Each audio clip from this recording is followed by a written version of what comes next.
Good morning, everyone. How's everyone doing today? I hope you're all doing well, and I hope you're keeping safe and healthy out there. Remember, we're still in this pandemic, so please wear your masks and still practice social distancing. We're still all in this pandemic together. We need to all collectively obey the rules and the guidelines so we can get over this thing. But my name is Dr. Iyabo Webzel. I'm a pediatrician, entrepreneur, and author. My book, Permanent Happiness, is on Amazon. I'm a lifestyle blogger and a female empowerment leader. And I'm coming on today to talk about divorce. And I know that that's a dreaded word, a dreaded term out there, but I just felt a calling in my heart to come out and talk about it because I get a lot of messages from young women who unfortunately have gone through a divorce, or they're going through a bad patch in their marriage, or even from older women like me in middle age who've gone through a divorce many years before and they've given up hope of ever getting married again because they've tried finding a partner and they just haven't found a good match, and they've just, come to a point in their lives where they're like, okay, I'll be single forever. So I get those kinds of messages, and I've been getting more since I got remarried, because as you all know, if you don't know, I did get remarried after 10 years of divorce. I got married again in April of this year, just before my 50th birthday, and I had been divorced just right before my 40th birthday. But again, I'm not coming on to talk about divorce to glorify it or to encourage anybody to go through a divorce. Divorce is not easy. It is hard. It was hard for me. It stinks and it stings. It's not easy.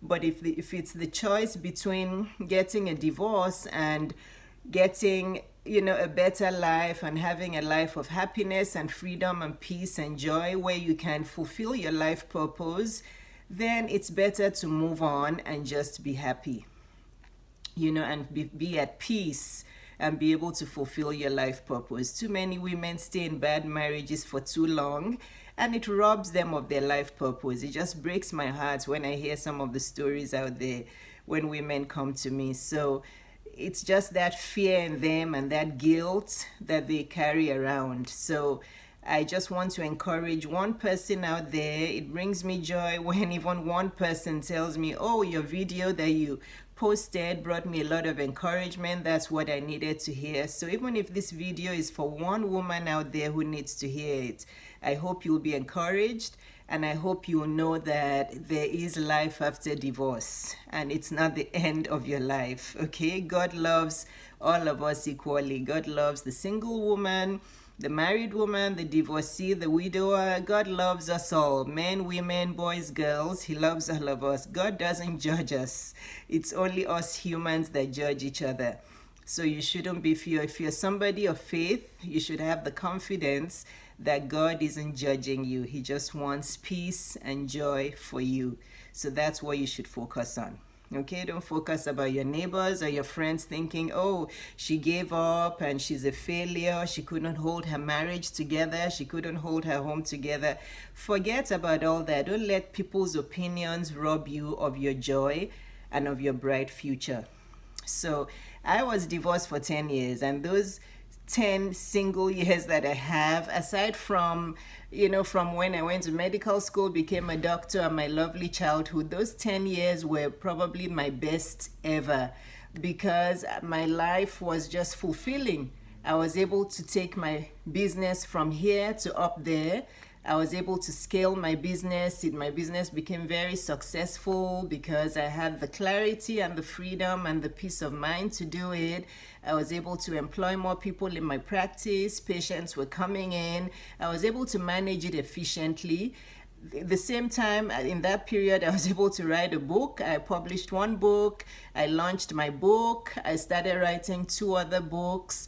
I was invited to the United Nations with somebody who came to one of my book events, saw me there, was so inspired and invited me to the United Nations, and I had 3 speaking engagements there. I started to blog. I started to speak. I just came into my own person. And that was being divorced. So divorce is not bad. What is bad is staying in a bad marriage that robs you of your life purpose, robs you of your gifts and talents that you're meant to be using to change the world. Why do that to yourself? Obviously, yes, you must go to counseling, you must pray, you must do all you can to help your marriage. Some marriages go through a bad patch and they do get better, so you can forgive, you can go to counseling together. But if counseling isn't working, or your spouse doesn't want to go to counseling, and you're just drowning in sadness and depression, that's not a good life. Okay, women, that's not a good life. So I do want to touch on 3 things that most women grapple and battle with. So most women who are going through a divorce or bad marriage or thinking about just restarting their lives, they're like, what's going to happen to me? How am I going to cope with this? What are people going to think of me? What's the church going to think of me? What's my family? People are like so concerned about people's opinions, and they think about themselves. How am I going to cope through this? I've been married for so long. What's life going to be like after this? The fear of the unknown. Then there's the fear around their children. If they already have kids, what's going to happen to my kids? And then the third thing is the big elephant in the room: money, finances. That's the one that prevents a lot of women from breaking free. And single women, I need you to listen in, because you still have the opportunity to be able to prevent that. So I believe every woman should have something going for them financially. I don't believe in the just don't have any source of income and just have your husband provide everything for you. Again, this is controversial. I don't want to talk down homemakers. I love homemakers. I believe there's some women who were created to be homemakers. But I struggle with the fact that, what if, you have to go through a divorce, or what if something happens and your husband can't work and you have no other means of working? What's going to happen? It's very complicated. But I was raised in a home, like I keep saying, of 2 working parents. My mom was a very successful entrepreneur, so was my dad. So that's what I grew up knowing, and that's what I loved. I liked how my mom was a strong woman. Even in her femininity and loveliness and beauty, she was still a strong woman who was very productive financially, and she was very bold and very sophisticated. So I really liked that, and I wanted to emulate that. But we all come from different backgrounds. I just don't like the parasitic kind of living. I feel like it robs women of their self-esteem if they're dependent on their husband for everything financial. Again, that's my point of view. I'm not saying that is the same with everybody, but I ask all single women out there, before you resign yourself to being a homemaker for life and have no source of income, ponder it for a while, pray about it, talk to a few trusted women, and really be sure that that's what you want to do. Because time goes by fast, our children grow up, and then we have nothing going on for us. We become resentful, we become sad, and we just feel like we have no purpose or no meaning in life. So yes, so women, do it right from the beginning. Don't abandon your career and all your business plans and your goals to just be a housewife and a homemaker, if that's not really how you're built to be. But anyway, so if you're going through divorce, you're thinking about yourself, your kids, and money. How am I going to cope? My lifestyle is going to completely change. Look, women, material things don't bring us happiness. Yes, money helps us get some things, pay our bills, all of that. But if you're living in a hut and you're happy and you have peace, it's better than living in some mansion with 5 bedrooms where you're sad and depressed.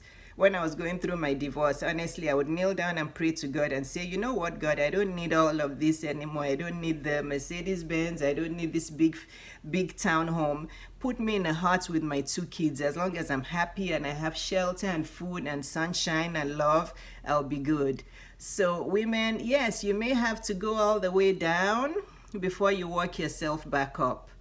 But where there's a will, where you have God in your life, where you have peace, it's better. So stop thinking about all the material things you're going to lose. Stop thinking about your friends making fun of you. Your good friends, your true friends, will stick by you, and they'll love you through it, whether you're living in a mansion or you're living in a small, tiny studio flat.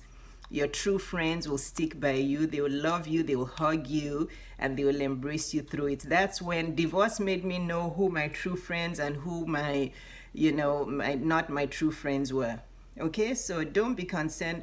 Make sure that you have something going for yourself. Have your own finances, women. Work, work, work. Open your own business, stay in your job, find something productive financially for yourself, so that if unfortunately you have to get a divorce, you are able to make it on your own for a while. Even if you'll still have to downsize on many things. Even if you have to remove your kids from private school to put them in public school for a while, do it for your own sanity. It's okay. It's okay. Within a few years, you'll be able to make it back up there. So don't worry about all this glitz and glam and shiny stuff going away. That's not where happiness comes from.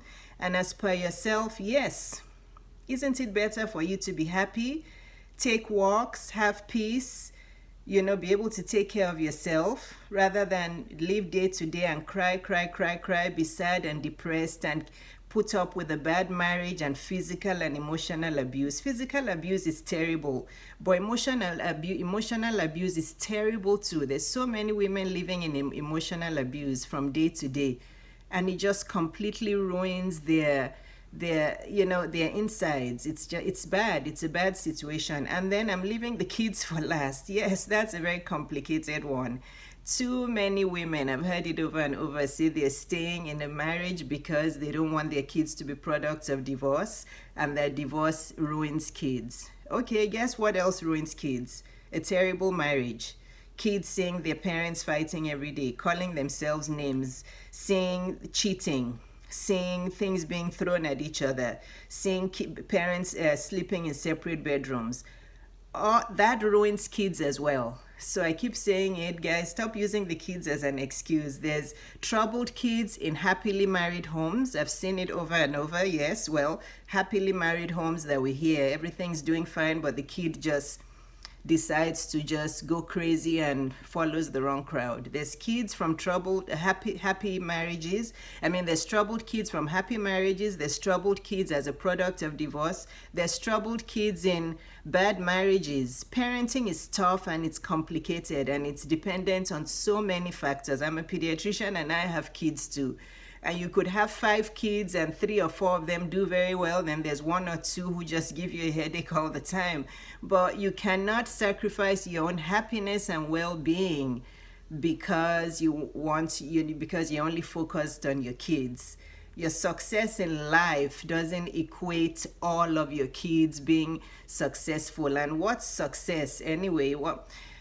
It's complicated. The kid issue is complicated, but I see too many women use that excuse, but it's really that they are the ones who are fearful of change and they're just using the kids as an excuse. Because like I say, I've seen troubled kids in all sorts of marriage settings. Yes, it's better for kids to be in a happy home, in a married home with husband and wife happily married. Yes, that statistically that is better, and that's the healthiest kind of environment for kids. I'm not downplaying that. I'm not at all.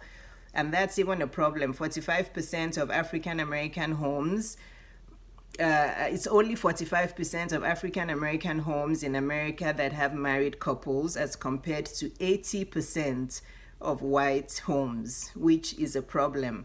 But don't use the kids or the excuse of wanting to give your kids a good life by staying in a terrible marriage, because what they're seeing happening to you and your husband every day is also affecting them mentally. It's destroying them as well. So anyway, women, take care of yourselves. I just wanted to come on here today to encourage 1 or 5 people or 10 women who may be going through this, that divorce is not bad. You can live and still have happiness. You can be happy single. There's many happy single women out there. So people stop feeling sorry for divorced women. There are many divorced women who are single, who are happy and living the time of their lives. Stop feeling sorry for them. You don't have to be coupled with a man to be happy. Okay, that's what society says, but that's not true. There's many fulfilled single women. But women, take care of yourself, take care of your mental health. You don't have to stick to a bad marriage. Okay, I'm a living example. I was divorced for 10 years and here I am. Thanks for watching. Bye.